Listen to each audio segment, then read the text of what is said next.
Okay, I have a question for you. When you talk to someone you disagree with, does the conversation go smoothly or does it go more like... We're in a serious communication crisis right now. It's genuinely hard to talk to people we disagree with, and it's not getting any easier. And that's why I made this video. So if you want to have genuine, open-hearted interactions with people who disagree with you, I've broken down my preferred method into 3 steps, which I'll explain in this video. The tools that I'm teaching here are ones that I've adapted from the book Nonviolent Communication by Marshall P. Rosenberg. And if you do it right, it's possible that your next Thanksgiving could become less cage match and more heart-to-heart. So the first and most necessary step is to ask yourself how much you trust the other person. Is it a family member you've known all your life? Is it a coworker?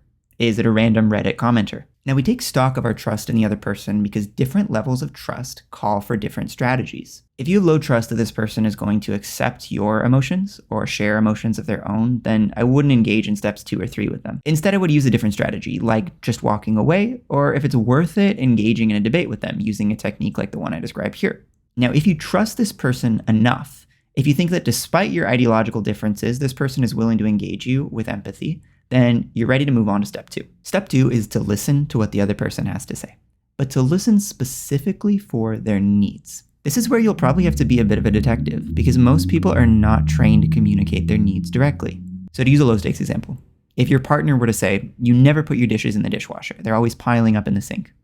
Pause, take a breather, and ask, what might this person need? Someone who's really good at this is Zoran Mamdani. I made a video about him here, and you can subscribe to my channel to find out more about how good communicators do it. If the dishes are piling up in the sink, that person might feel stressed.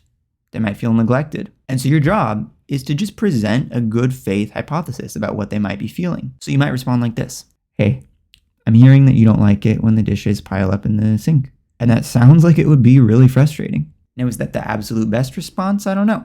But to your partner, it's probably going to be pretty disarming. You could debate the minutia of the dishes forever.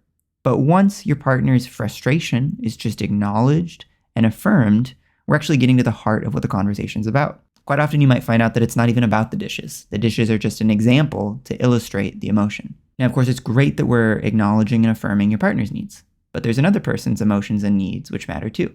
And that, of course, is you. This is why part 3 is to identify and then articulate your own feelings and needs. Now, ironically, a lot of people are most uncomfortable with this step because they've been socialized to believe that saying what you need is somehow greedy or rude. Now, I personally feel that it's the exact opposite. I think articulating your needs is compassionate and efficient for everyone involved.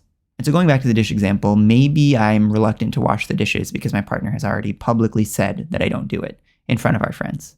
And so now I feel a feeling of, let's say, dread or resignation associated with it. By the way, this is a made-up example. Please don't psychoanalyze me in the comments. And so in keeping with step 3, you could say something like, hey, I feel embarrassed when you tell other people that I don't wash the dishes.